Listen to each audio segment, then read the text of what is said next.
Hello and welcome to our first segment of Goats Gone Wild. We're here with Pat Little, owner of Grizzly Paw Outfitters, and today he's going to tell us some stuff. Where are you from, and what do you do for work, and how long have you been doing these things for work? Here we go.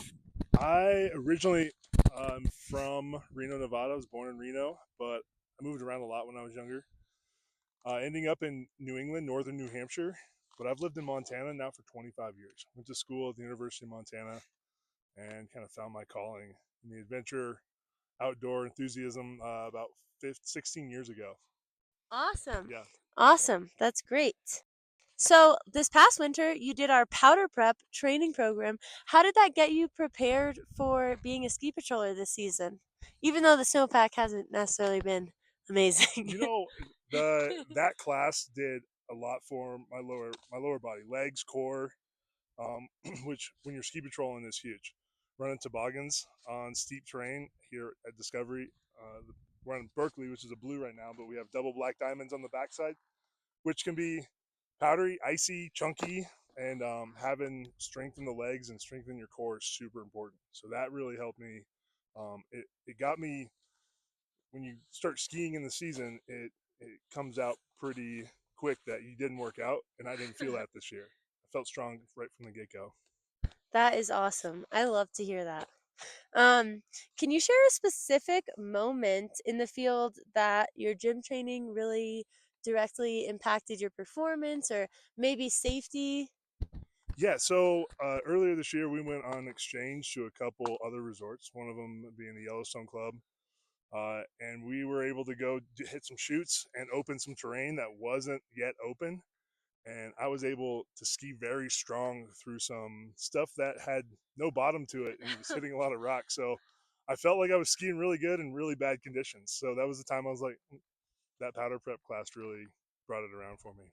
It really powder prepped you, Yes. if you will.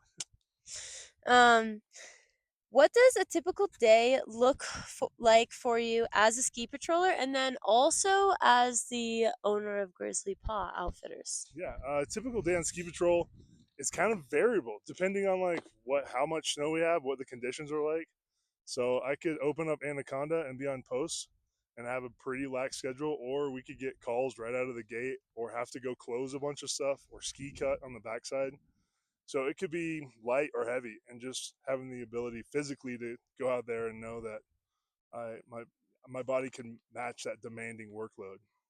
And as Yeah. far as like rafting and taking people out float fishing on Rock Creek is my primary floating season, and that's a very small, very quick winding river. And having the strength to lift a boat up, have the core strength to pull a boat over some logs, that's also very demanding, and it's going to come into play here soon. For sure. And you gotta look calm, cool, and collected for all your clients doing I love that. that. Pat, you were hip thrusting over 400 pounds during powder prep.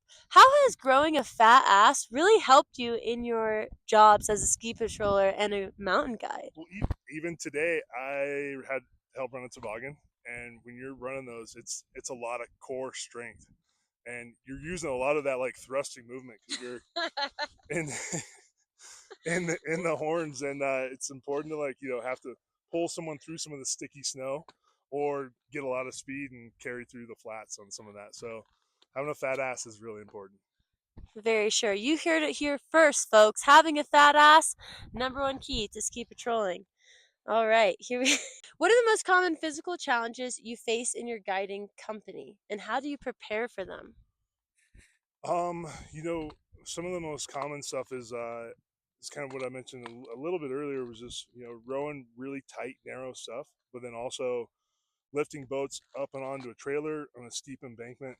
Um, the ability to row really hard and get people into a fishy spot, or row Yeah. back up to a spot that was really fishy and we want to go hit it again. So it's like it's really physically demanding, and that class brought it around. It was really nice. For sure. Thanks. Um, what advice would you give to other outdoor professionals regarding their fitness and longevity in the industry? Yeah, I think staying active is the biggest thing, and then secondly, as I've gotten older, I find recovery is really important. Doing Mm. this day in and day out. This is my probably 8th day on skis right now, Oof. and being physically strong, but then also working on your recovery, um, protein, creatine, supplements, rest, yoga, stretching are all part of the things that I think a lot of people overlook because they're some softer skills. They're not in there booty pressing 400 pounds. Yeah, definitely. Yeah, recovery is definitely super important, especially I can't imagine being out here every day doing what you guys do. It's awesome. And on the river, like June, Yeah. I'll have 1 or maybe 2 days off. So it's day in, day out, every day, and then you take a month or two off and later in the season. But it's constant, so you have to have a good recovery plan. For sure. I love that. Summer is just around the corner. You probably have a busy spring and summer schedule with guiding. If anything, what do you do to maintain lower body strength and aid recovery? There we go. There it is. During this busy season. You know, it's when I move out of the ski patrol season and into my float season, it moves from legs to arms pretty quick.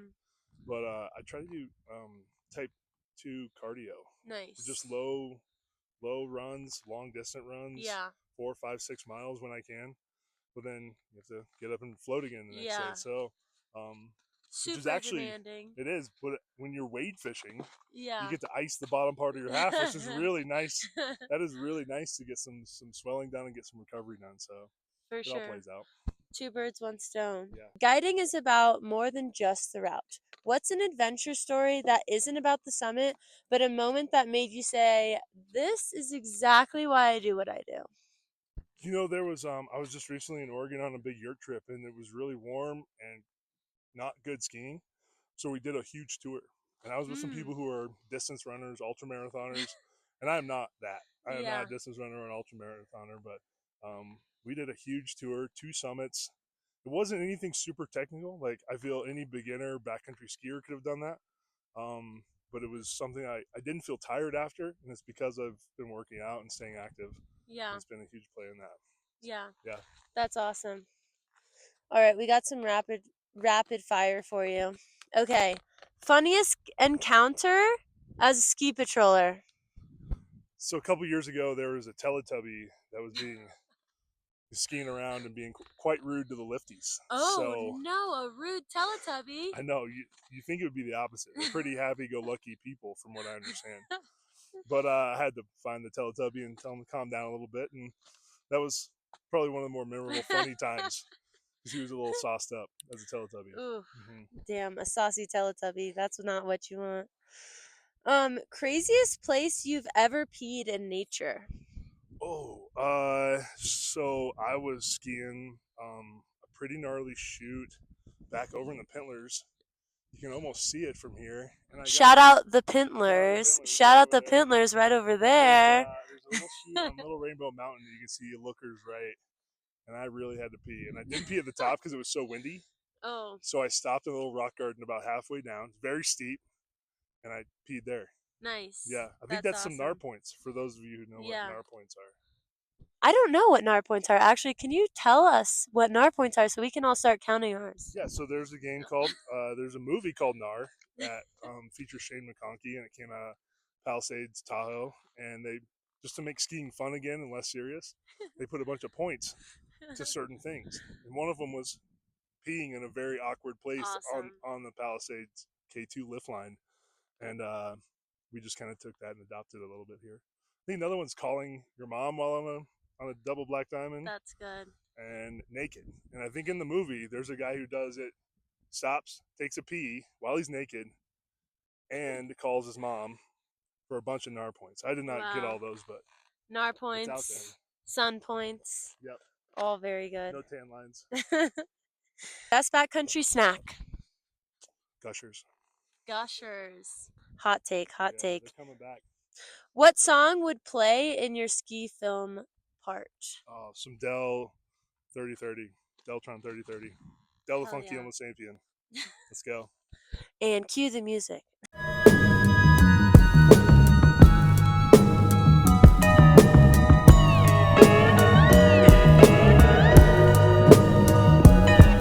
Yo, it's 3 2030, I want y'all to meet Deltron Zero, hero, not no small feat. It's all heat in this day and age. I'll rage your grave, anything it takes to save the day. Neuromancer, perfect blend of technology and magic. Use my rapping so you all can see the hazards. Plus entertainment where many are brainless. We cultivated the lost art of study and I brought a buddy. Favorite ski conditions? Right now, it's snow on the ground. I'm stoked that there's snow on the ground, but it's getting corny and soft and fast. So I like some corn right now. Corn. Worst injury you've come across? Ooh, rough question. Ooh, I can't get into too much detail on that, but there was a guy who had 2 broken legs. And that one seemed to be pretty bad. You start thinking about like what does 2 broken legs look like? You're in a wheelchair and it's not crutches. That's debilitating. So yeah. Shout out to that guy. We hope Quick the recovery. best. Yeah, We hope the it was best good. for him. And favorite bass layer, finishing it off strong. Favorite bass layer. What do you got on under there right now, Pat Little? There are some really cool zip off bass layers that you don't have to remove your pants for. Nice. It's not a Zoolander trick. It's real. Nice. And right now it's bikini underneath everything. Yeah. I mean, you got to be ready for whatever comes. Bikini runs, pond skims. It's that time of the year where you got to just be prepared. You heard it here first, folks. It's bikini time. Get on those bikinis and get your little ass in the gym. It's been Pat Little and Cameron for Goats Gone Wild. Here we go. Goats Gone Wild. Let's go. Goats Gone Wild. Woo! Automator, harder slayer, fascinating combination. Cyber warlords are activating abominations. Harmonation with hatred, we ain't with that. We high-tech archaeologists searching for knickknacks, composing musical stem packs that